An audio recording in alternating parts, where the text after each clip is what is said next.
Hello and welcome again to this series called Leaders I Love. And I have with us today Jacqui Maguire, who has made a bit of a comeback over the last few weeks, and we'll talk about that. She is a registered clinical psychologist with a specialty in organisational wellbeing, which is so needed right now in the crisis which we find ourselves in. For the last few years, Jacqui, you were the resident psychologist on our national TV breakfast show, and you also commented and wrote extensively for the New Zealand media before going on maternity leave around about 8 or 9 months ago. Is that right? Correct. Yeah. And you broke that leave to help and advise and support the country in our wellbeing through these last few weeks. It wasn't your plan, but it's something that happened. I am learning, like so many parents do in New Zealand, how to juggle mumming and work. I'm on a rapid learning curve.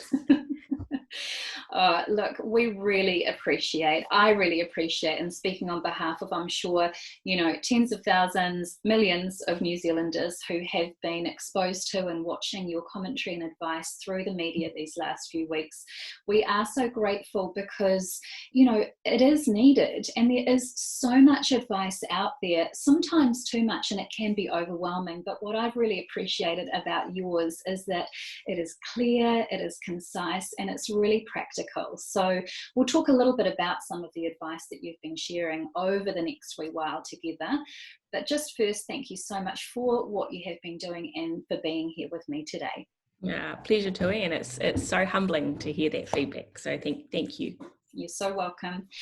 Now, what I'd love to start with in this whole series is less about what people are doing in this time and more about getting to the heart of the leaders who I think are showing up with really inspiring, authentic leadership. So I'd love to start by asking you, or saying rather, that many of us connect to core values and principles in times of crisis to really kind of fortify us and direct our actions. Your actions, your interviews and articles and the content you've been sharing, I think, have been really characterised by stability and calm. So can you share what's keeping you centred and calm amid this chaos? It's interesting, isn't it? Because we're in the midst of a national, global crisis. But for me, my life is less in crisis than it's been for the last 12 months. My family have had some kind of, we've had a baby. I lost my father-in-law. We moved and renovated a house with a young baby. So my personal life was more in crisis last year than this year in the midst of a global pandemic. So I suppose for me, I actually felt at the start of this year that I'd popped my head back up above water. So from a personal perspective, we all have different contexts going on. I'm also fortunate that I've got a roof over my head and my husband's been at home with the baby. And so some of that stuff's been really lovely for me through this time. But looking at a values perspective in terms of coming out of parental leave, providing information for New Zealanders, and Tui, I agree, because I think we're bombarded in this information age. And part of what drives me is I want to be a source of credible information that's usable for people. Because if you Google, you will get an opinion from a researcher from every angle. And so I don't think people should ever listen to one voice, but I think people should have a few that are credible that they can go to, because it cuts through the noise and it provides really good foundations for action. From my personal values perspective, I actually did a values exercise last year. My husband and I were working out what city to live in, and my family are in a different city. We've got this baby on our own, and how do you make decisions like that? And so my mother is actually a psychologist, and she sat me down with values cards. And I don't know if you've used values cards too, but she had a deck of values cards, and I don't know, there's like 100 cards or something, and you have to sort them into piles and whittle them down to your top 5, which is actually really hard. And when people say, what are your values? I think if they sat with a list, the answer they'd come up to would be different to if they just self-generated. And so going through that process, my number one value was freedom. And I also had continual learning. And so when I think about this time, I believe New Zealanders and people have freedom when they have information. So part of that drives me to consistently provide that credible information for New Zealanders, and to keep learning, because then people have the ability to make choices that are best for them, not just to follow what other people are doing. Oh my gosh, I love that you've done that exercise. I've been trained through Brené Brown's Dare to Lead curriculum, and she does a lot of work on values. I also, as a Gallup strengths coach, I have a little deck of values cards, which I use with clients as well. And you're so right. Often when we talk with people and say, you know, what do you value? Of course, there'll be family, there'll be friendship, there'll be, you know, some level of security. But when you have a list, it's a totally different proposition. And I understand that, because my top two you wouldn't necessarily find on a list, and they are vitality and harmony. And that's what drives me to, you know, sit here and, you know, hopefully exude the energy that people need through these talks and interviews, but also live and work and operate in harmony with, you know, how I want to feel and who I want to connect with, which is people like you. And I really appreciate you talking about us being overwhelmed by information. I read, I think it was a Harvard study that said our ancestors in the 15th century were exposed to as much information in their lifetime as we are in one day.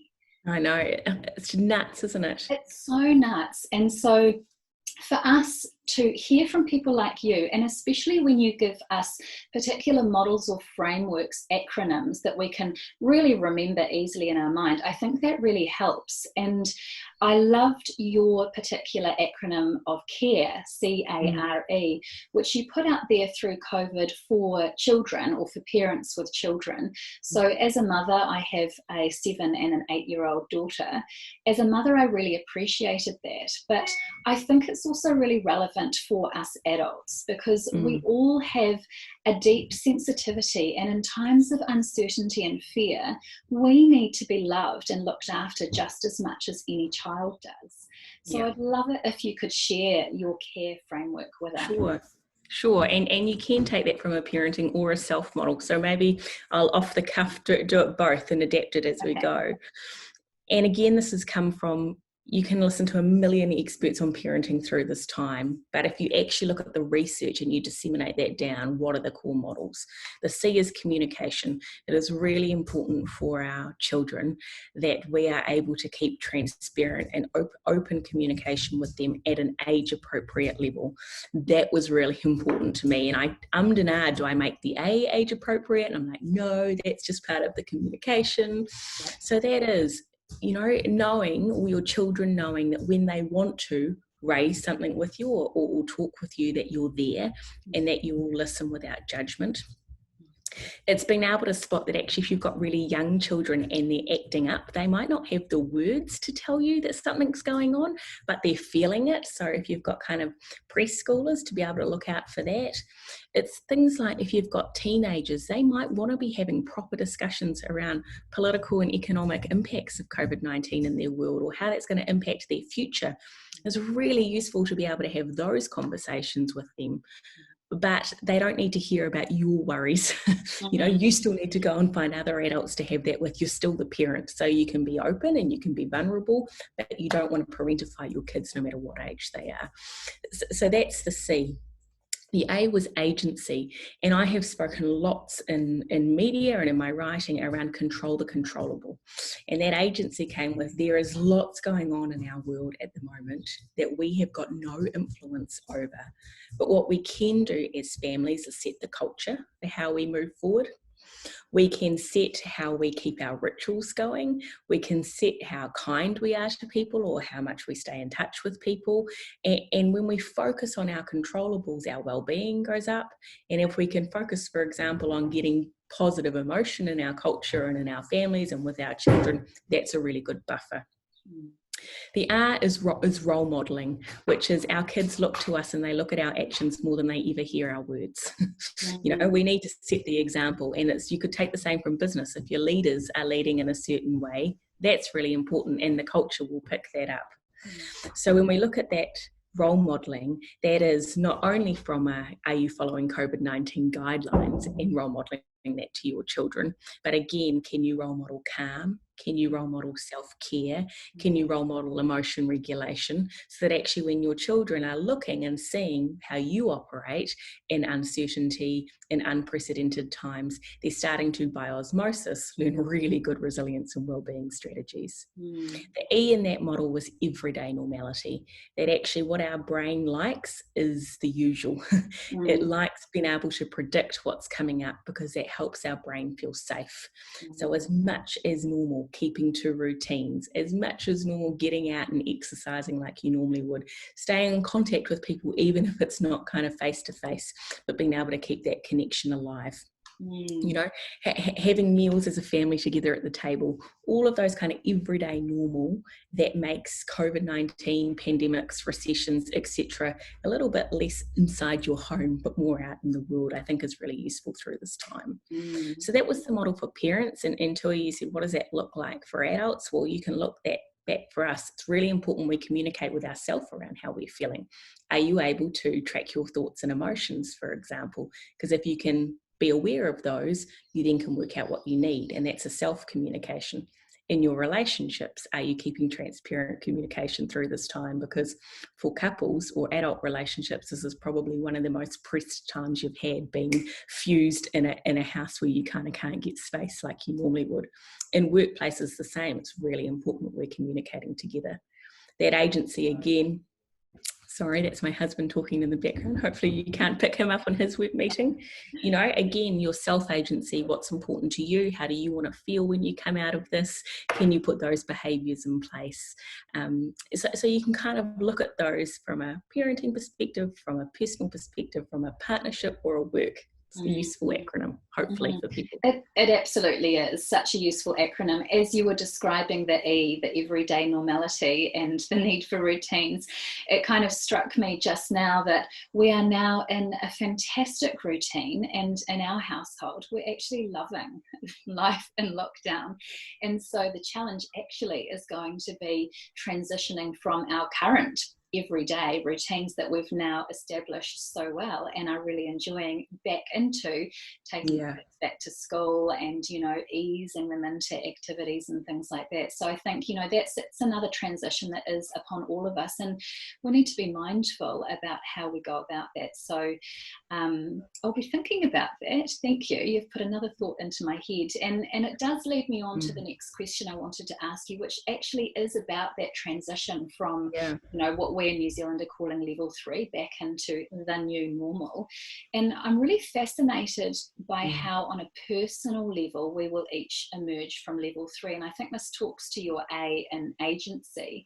And I know that you like Viktor Frankl, and one of his quotes, his well-known quotes that you'll be familiar with, is everything can be taken from a man but one thing, the last of the human freedoms, to choose one's attitude in any given set of circumstances, to choose one's own way. And that is agency. And so I think those of us paying attention to the gifts and the pivots and the possibilities of this time will likely have a new vision and a sense of agency for how we want to step forward. I think the challenge is going to be other people's own personal version of their new normal, and also workplace and society expectations. And I can share, you know, a really brief example in terms of our household. When the announcement was made yesterday that, yes, you know, we'll be progressing into life as normal, or, you know, this new level 2 normal, my husband was absolutely delighted because he's a really social person and just can't wait. He's on his phone organising catch-ups with family and friends, whereas I'm actually really happy to just stay cocooned, and I could do that for several more weeks. So my question for you is, how can we reconcile our own personal desires and intentions with those of others? And I think this transition will be really, really interesting to me, and a number of people have asked me to commentate on how that's going to go, and my response is, I don't know, we don't have a blueprint. Let's see. And the reason I say that is, you're right, I think there is a variance in how people are responding, and And I, in a very crude way, have put people in cohorts. And of course, life's not that simple, but people like frameworks. So, I've been talking with organisations that I think there are some people that will be ecstatic. When level 3 happened, they were at 5 a.m. lining up at some McDonald's, like they're stoked to get back into the real world. I think there are people that are anxious. I think there are people that think, are we going to get a second surge of COVID? I'm not sure I want to be that close to people, or I don't want to catch public transport, and anxiety has actually risen as we've come down the alert tiers. I think there are people that are grieving, that have loved pause from hustle culture, who have things, which this is one of Adam Grant's sayings, actually, he calls it JOMO, joys of missing out. What have been your JOMOs? And I really liked that, which is, I've really enjoyed having my family closer together and more time together. I've really enjoyed exploring my neighbourhood. Like, I found bushwalks in my suburb, which I've lived here for 3 years and never seen. I've loved that, so it's like, where are you in that journey? And first and foremost, I always think it's important we have self-awareness. And if you're struggling to know how you're responding, ask feedback from someone that is surrounding you, that loves you, and will be able to kind of give you a kind of a feel on where you might be compared to your pre-COVID norm. Then it's about having awareness around others. So can you spot how the other people around you are feeling and reacting? So keeping that self-awareness and keeping awareness on others is really important.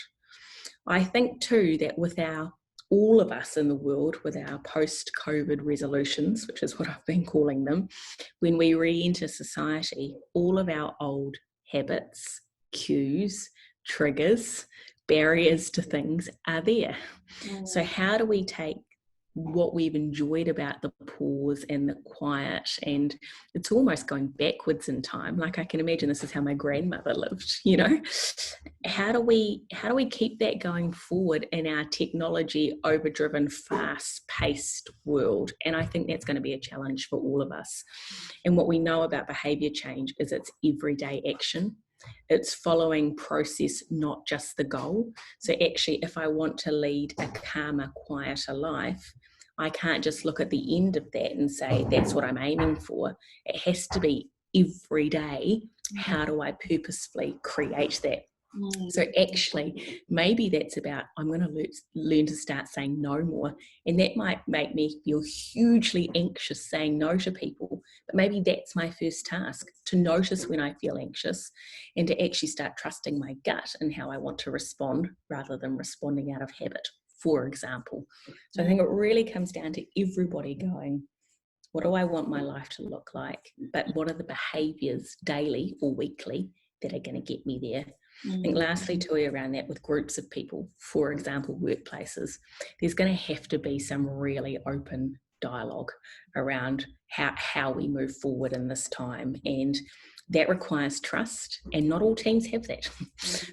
So how do you then move forward with very open communication in a team that perhaps is building their trust, or where trust has been broken? And again, we know Brené Brown talks about trust being built in small moments. It doesn't just happen. You have to again build that up. And some useful ways of doing that are, can you all brainstorm as a team around what you would like work to look like going forward? What have been the best learnings you've taken from COVID? And submit them in writing anonymously. And then maybe you divvy those ideas up to everybody in the team. So you're not selling your own idea, you're selling someone else's. And you sit and have a conversation about that together as a group. I think it's also a really important time that leaders invite teams in to go, what are our challenges moving forward? What are our opportunities? And let's own them together. Because I think this really is, at a national level, we've talked about our team of 5 million. In teams or families, who are your team? How do you work that out together? And how do you set the future that potentially looks different from pre-COVID? And maybe that's a really amazing opportunity. Oh, there's so much great advice there. I agree with you completely about the opportunity. And I think, what you're saying there is around, awareness of self, awareness of other and awareness of the context, the world around us within which we're living. So if we think about those three layers and take a mindful approach, which is exactly what you've talked about. And I like to explain to people that mindfulness, the very simple definition of mindfulness is present, non-judgmental awareness. You talked about awareness and, by nature or by virtue, presence. But I think the other thing that's so important as we start to share how we're feeling, acknowledge to ourselves how we're feeling, but also share with others and come together as teams, like you've said, is to really practice that element of being non-judgmental, because everyone will be feeling so different. So you've given me a lot to think about there. Thank you. And that's all right. The other thing I wanted to say, Tui, was with that is expectations.